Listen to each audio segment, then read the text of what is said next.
अब सब लोग देख ले यहां पर, अगर कोई मैग्नेटिक फ्लक्स लीकेज ना हो, जितना फ्लक्स ये प्रोड्यूस कर रहा है, if whole of the flux passes through this, then there will be the same change of rate of change of magnetic flux, and because of that changing magnetic flux and EMF induces. Suppose वो EMF कितना induce हो रहा है, ES, so it will be given by ES equals to minus NS into d phi upon dt. D phi upon dt दोनों जगह क्या है, same है। यहां पर ns क्या है, नंबर ऑफ टर्न्स। आए समझे? अब अगर ये ओपन सर्किट में हो तो ओपन सर्किट वोल्टेज Vs क्या हो जाएगा, it will be equal to induced EMF, means ES will be equal to Vs. Induced EMF across this coil will be equal to the open circuit voltage. ये चीज समझ में आई? आ गई कि नहीं? Yes, अब sir. देखो यहां से अगर हम देखें, हमको क्या रिलेशन मिल रहा, VP upon VS, VP upon VS equals to EP upon ES, मिल रहा है कि नहीं? अगर यहां से हम डिवाइड कर दें side by side, then EP upon ES will be equal to what? It will be NP upon NS. ये सभी रिलेशन, क्योंकि d phi upon dt वो कर दिए गए, ये सभी रिलेशन आइडियल कंडीशन में है। EP upon ES equals to this and EP upon ES is also equals to this. So we can write a combined relation. You can see here EP upon ES equals to VP upon VS equals to NP upon NS. You can see here EP upon ES equals to VP upon VS equals to NP upon NS. And we already know VP upon VS क्या है, IS upon IP के। VP upon VS क्या है यहां से, it is equal to IS upon IP. So here there is one more, IS upon IP. अब देख लो तो ये रिलेशन मिल गया। अब सबको ये मालूम है कि इस साइड की कॉइल को क्या कहते हैं, प्राइमरी कॉइल। जिस तरफ वोल्टेज लगाया जाता है उसको कहते हैं primary coil.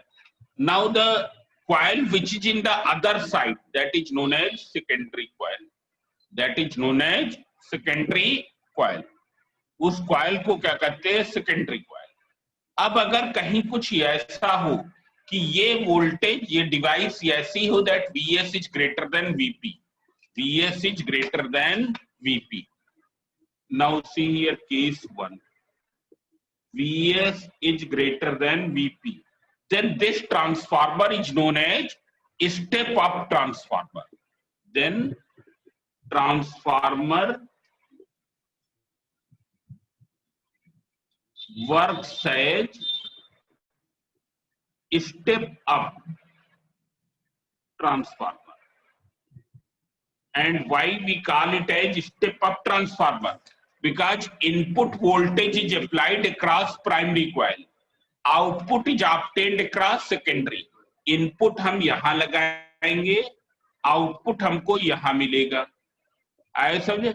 So we are applying less input voltage, getting more output voltage. Therefore this kind of transformer is known as step up transformer. ऐसे ट्रांसफार्मर को क्या कहते हैं, स्टेप अप ट्रांसफार्मर कहते हैं। ये चीज समझ में आ गई सबको? This is known as step up transformer. Now see here, हमको ये मालूम है P output equals to P input. What is P output? It is equal to Vs into Is. P input Vp into Ip. अब सब लोग बताएंगे, voltage यहां बढ़ रहा है तो करंट क्या होगी, कम होगी। so what will happen to the current, current will decrease, current will decrease, ये क्या हो जाएगी, डिक्रीज हो जाएगी। मतलब क्या है, स्टेप अप ट्रांसफार्मर क्या करता है, it changes low voltage high current, low voltage high current alternating, low voltage high current alternating voltage into high voltage low current AC voltage. Step up transformer क्या करता है, it changes low voltage high current AC voltage into high current into high voltage low current AC voltage of same frequency. Same frequency मतलब 50 hertz का यहां लगाएंगे तो 50 hertz का यहां भी प्रोड्यूस करेगा। आए समझे, मतलब क्या है, step up transformer, up transformer changes low voltage high current AC into high voltage low current AC of same frequency, same frequency. आए समझे, ये स्टेप अप ट्रांसफार्मर।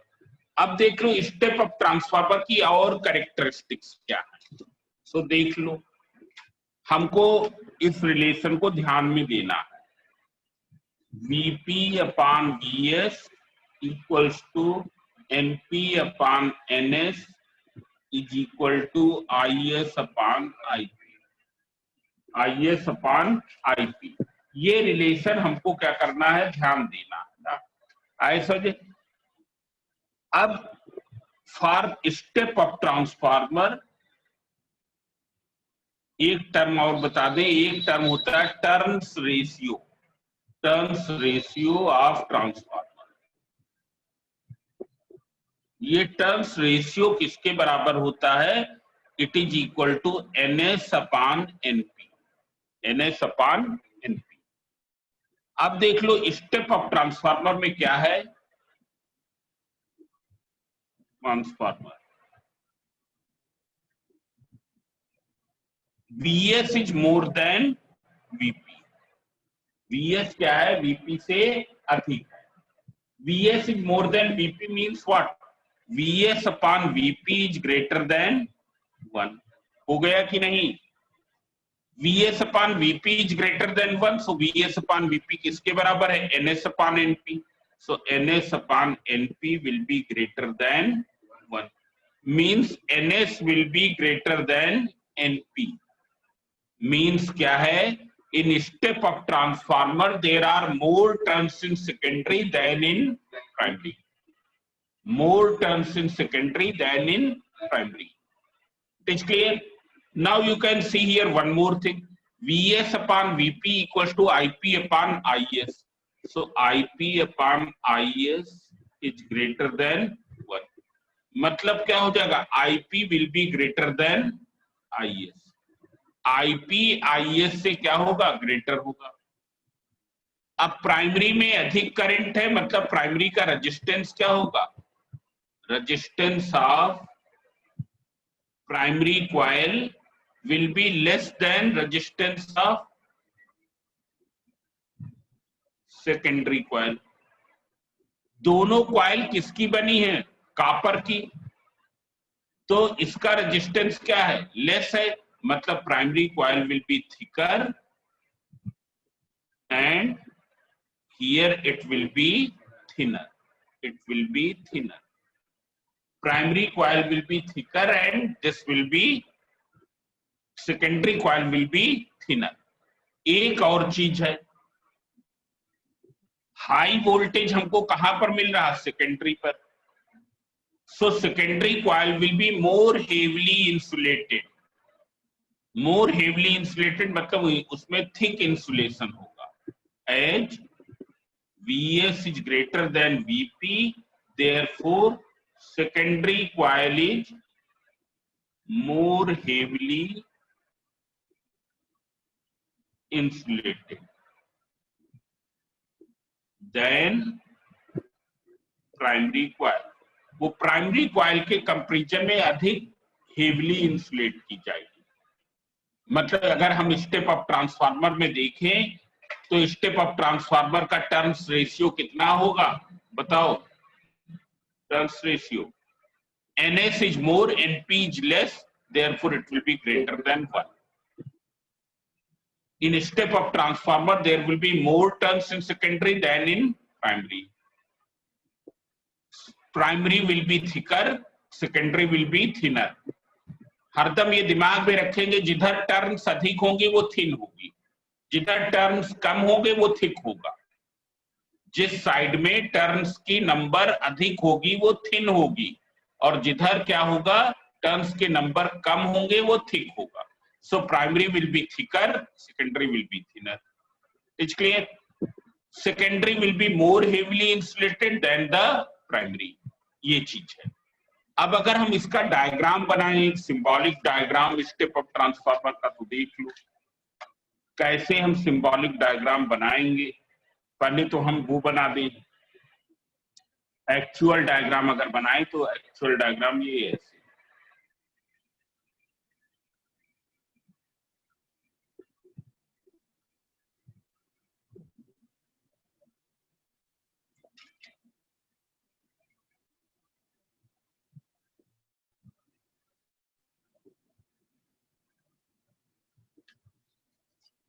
इस साइड में हमने एक कॉइल बना दी.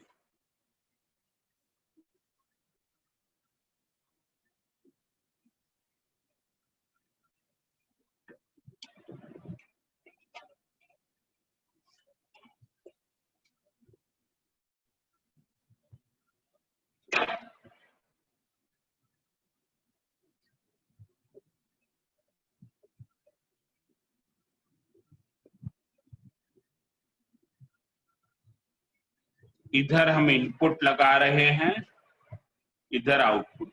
बताओ ये कैसा ट्रांसफार्मर होगा, बोलो. ये कैसा होगा ट्रांसफार्मर?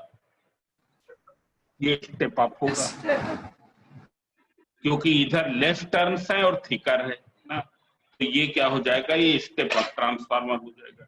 यहां हमको ये हमने लगा दिया, इधर हमको Vs मिलेगा. आए समझे? सिंबॉलिक डायग्राम कैसा होगा, सिंबॉलिक डायग्राम देख लो.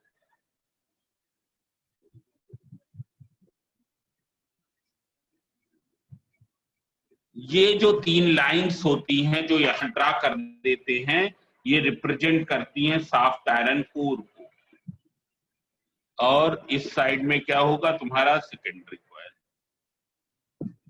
ये सिंबॉलिक डायग्राम है.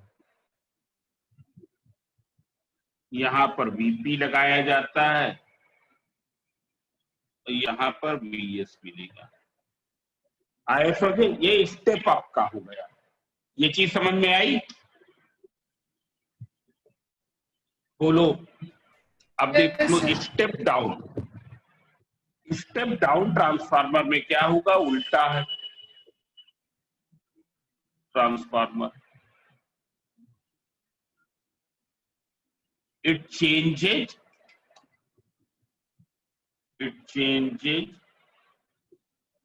high voltage, low current AC into low voltage high current AC of same frequency.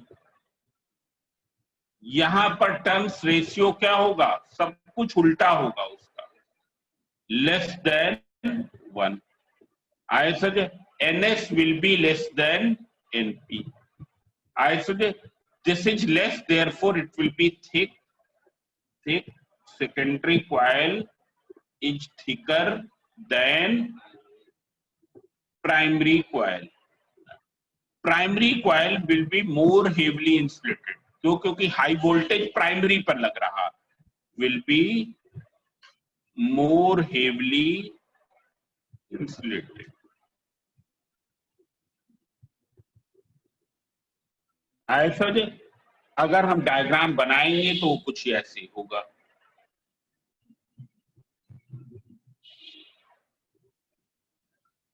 ये हो गया, ये तुम्हारा सॉफ्ट आयरन कोर हो गया, और ये क्या हो गया? Secondary coil.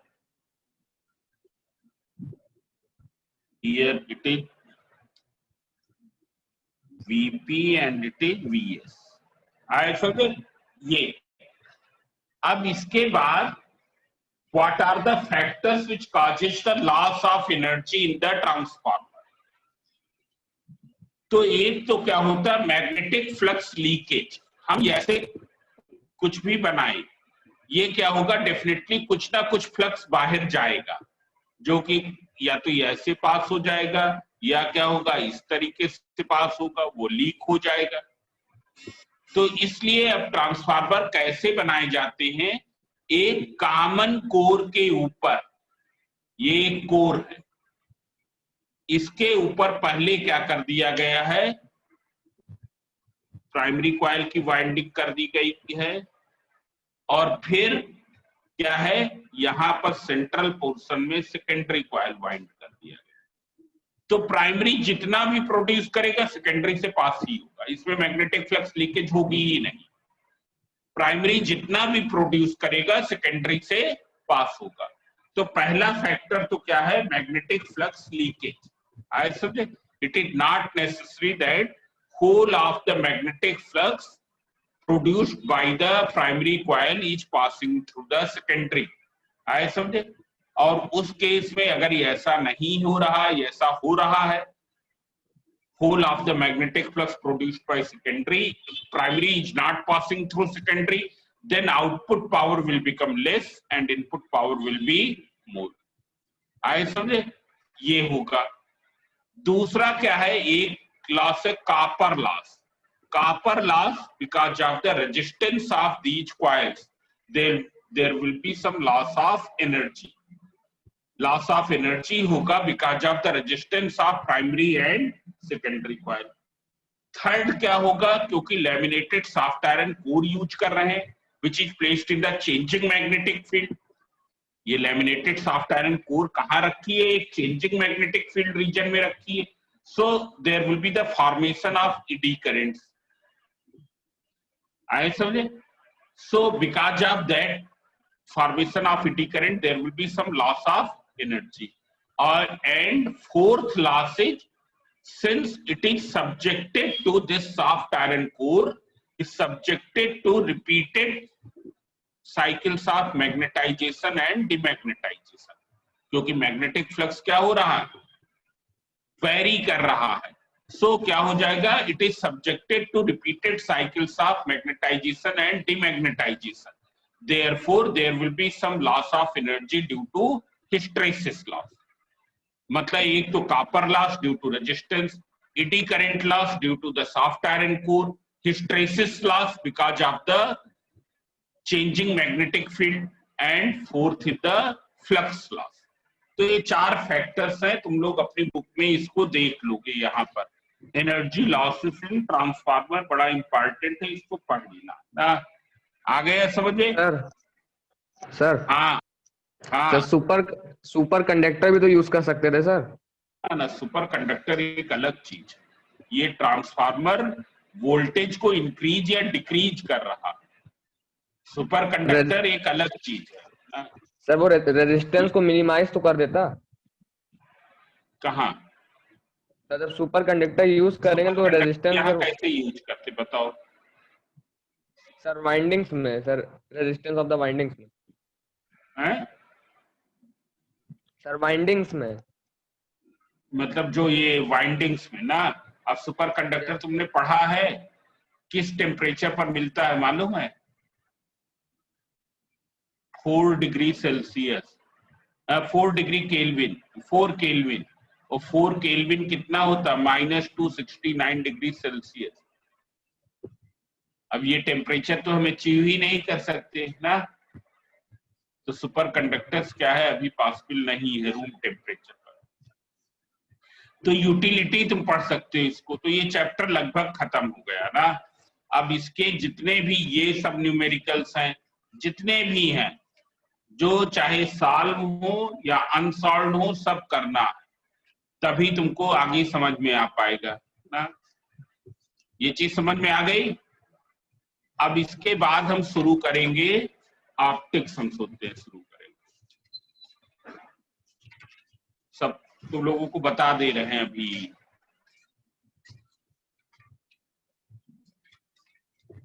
यहां तक ही खत्म हो गया है एसी तक। Now first we will begin from here, यहां से ये चीज हम लोग बिगिन करेंगे, रिफ्लेक्शन ऑफ लाइट, ऑप्टिक्स, ये वाला, क्योंकि ये बड़े छोटे टॉपिक हैं यहां तक तुम्हारे, ये तो बड़ी आसानी से जल्दी खत्म हो जाएंगे। सर तो हम मैक्सवेल इक्वेशन नहीं कराएंगे क्या? हाँ, वो भी बता देंगे। वो इसका इससे इस टॉपिक का यूज क्या है, इलेक्ट्रोमैग्नेटिक वेव्स का यूज इसमें नहीं है ना। ऐसे तो हम यहाँ से उसका थोड़ा बहुत यूज कहाँ होता है, ज्योमेट्रिकल इसमें, वेव ऑप्टिक्स में। वेव ऑप्टिक्स जब पढ़ाएंगे तब देखेंगे ना। आए समझे? तो अब हम लोग क्या शुरू करेंगे, ये चैप्टर नंबर 14, इसकी थोड़ी रीडिंग कर लेना, पर एसी को एकदम पूरा रिवाइज कर